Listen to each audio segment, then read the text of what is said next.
canción, entiéndanme esta razón. Me duele ver a mi patria bajo la bandera negra, oscureciendo el camino. Me duele que el timonel sea el libre mercado, vendiendo amores perversos. Me duele ver al cinismo condecorado en derrotas y genocidios patriotas. Me duele ver al cinismo galonando en corrupciones y genocidios patriotas.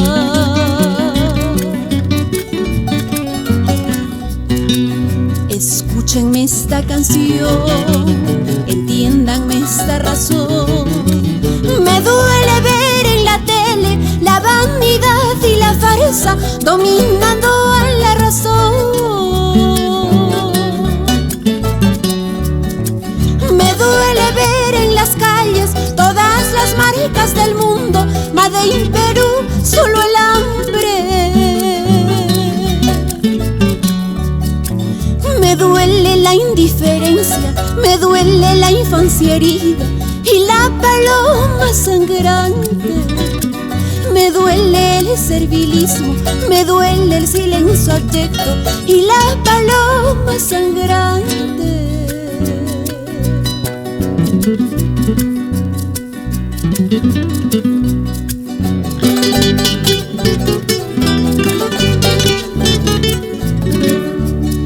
¿Y cómo no alzar mi voz de protesta si la sangre de mi pueblo está manchada de injusticia?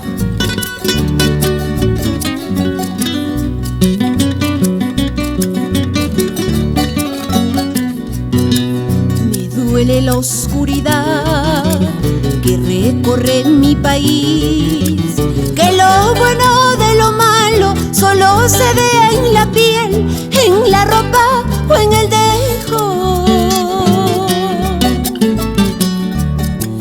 Me duele esta democracia que premia mediocridades y condena inteligencias.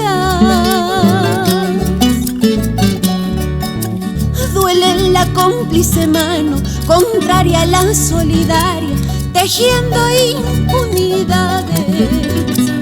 Intenciones por aquí, comisiones por allá, maquillando realidades.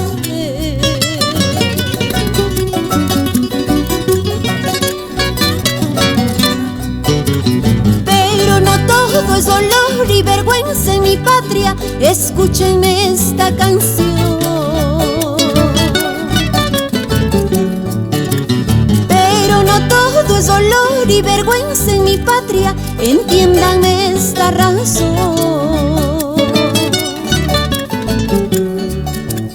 Hay una raza que riega la rosa de Machu Picchu a Ayacucho, un pueblo cholo que doma destinos de Machu Picchu a Purímac, una legión que escribió con su sangre en el lomo de los Andes la esperanza.